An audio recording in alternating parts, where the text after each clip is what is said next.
Hola, pertenecemos al Sistema Nacional de Nivelación de Admisión de la Universidad Técnica del Norte. Les vamos a hablar acerca de la primavera árabe y mi nombre es Ana Karen Rodríguez Carlosa. Mi nombre es Romero Flores Yamal Yared. Mi nombre es Vaca Marifer Yasmín.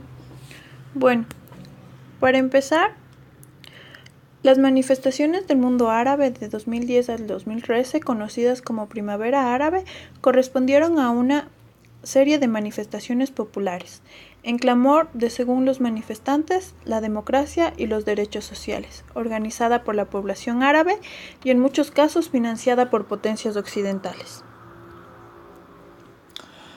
Túnez experimentó una serie de conflictos durante los 3 años previos a la primavera árabe. El más notable se produce en la zona minera de Gafsa, en 2008, donde las protestas continuaron durante muchos meses. El catalizador para la escalada de protestas fue la autoinnovación. Mohamed Bouazizi, en Túnez. Las protestas siguieron hasta la Revolución Democrática. La Revolución Democrática Árabe es considerada la primera gran oleada de protestas laicas y democráticas del mundo árabe en el siglo XXI. Las protestas de índole social y en el caso de Túnez, apoyada por el ejército, estuvieron causadas por factores estructurales y demográficos. Unas condiciones de vida duras arraigadas en el desempleo, a lo que se añadían regímenes corruptos y autoritarios. La primavera árabe, si bien había empezado como protestas populares, en varios países el asunto creció sistemáticamente y el aislamiento civil tomó un protagonismo generalizante. En Túnez y en Egipto, donde tras celebrarse elecciones se instauró un gobierno de corte islamista, más tarde derrocado con un golpe de estado militar, en 2013, las rebeliones derrocaron a los respectivos gobiernos en pocas semanas, pero en países como Libia o Siria, el gobierno respondió y se negó a abandonar el poder, lo que llevó a parte de la población a armarse y a comenzar guerras civiles en ambos países. En Libia, los rebeldes insurgentes derrocaron a las fuerzas gubernamentales 6 meses después del inicio de la revolución con ayuda de la OTAN. Sin embargo, en Siria la guerra se ha prolongado y el impacto bélico intensificado, sin visualizarse un fin cercano y con registros que estiman a cientos de miles la cifra de muertos. Las protestas han llegado a causar la convocatoria de manifestaciones democráticas en China, donde han sido rápidamente sofocadas. La primavera costó a los países de la región casi 800 millones de dólares hasta el 2014. Entre uno de los principales conflictos está la Revolución de los Jazmines. En el caso de Túnez, la cantidad de turismo internacional y en especial europeo que recibía consiguió un mayor arraigo en los planteamientos típicos de la democracia liberal. Túnez poseía además un gobierno menos restrictivo. Su economía estaba en manos de unas pocas familias oligarcas que asumían muchas de las filiales de las grandes empresas extranjeras, especialmente francesas, que copaban los sectores turístico, financiero, distribución comercial, telecomunicaciones, seguros e industria. El gobierno de Ben Ali estaba además bien visto por la Unión Europea, con quien firmó un tratado de libre comercio en 2008, desplazando su industria allí debido a los bajos salarios tunecinos. El régimen de Ben Ali había logrado un crecimiento sostenido pero concentrado en unas pocas clases ricas situadas en las costas norte y noroeste. Esta pobreza se acentuó a partir de la crisis económica de 2008, que redujo el empleo y los salarios. La mayoría de la población no llegaba a los 30 años.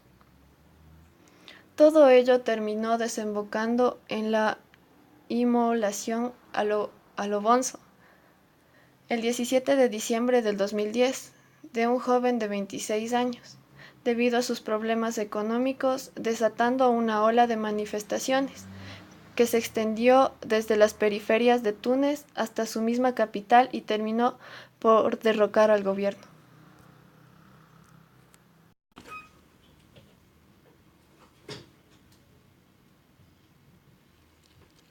En Egipto, la Revolución Blanca.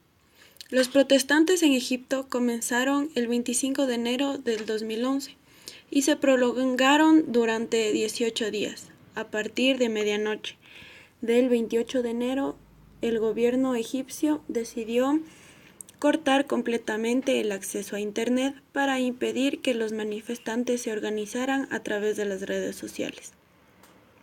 El 10 de febrero, Mubarak cedió todo el poder presidencial al vicepresidente, Omar Suleimán, pero anunciando que permanecería como presidente, al menos hasta que acabara la legislatura.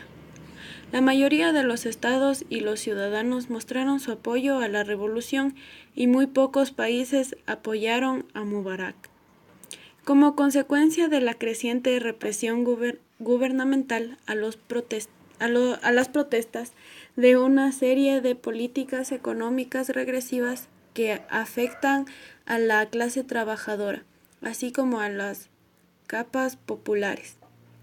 Tiene lugar a partir del sábado 29 de julio un nuevo movimiento de protestas masivas que llegan a registrar una influencia de 30 millones de personas por todo el país, derrocando a Mohamed Morsi.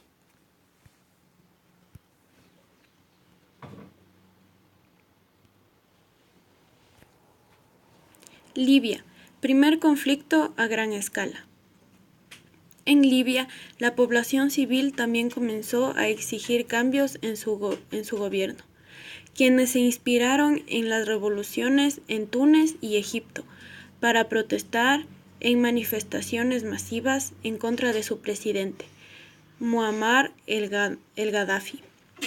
Las primeras manifestaciones fueron entre enero y febrero de 2011, provocando la inmediata reacción del gobierno, represión y violencia.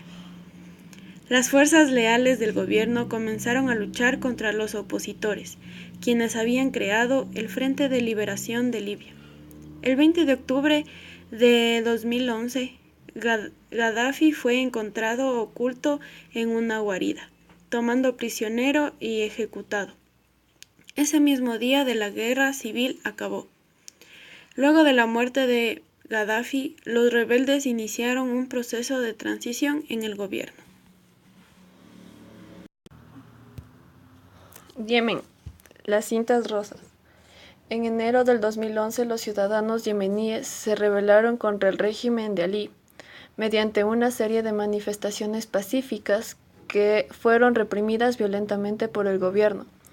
A pesar de la promesa de una transición de poder ordenada y progresiva, para finales de marzo del 2012, muchos grupos aún continuaban con las protestas en el Estado. Las situaciones políticas y sociales del país empeoraron a lo largo del 2012, hasta que se logró la destitución de Saleh, con la llegada de Rabu Mansur, quien participaba en el gobierno del anterior dictador. Siria, la lucha continúa. El conflicto inició en el año 2011 con una serie de protestas pacíficas en contra del gobierno y en especial del presidente Bashar al-Assad, las cuales se fueron intensificando a lo largo del mismo año.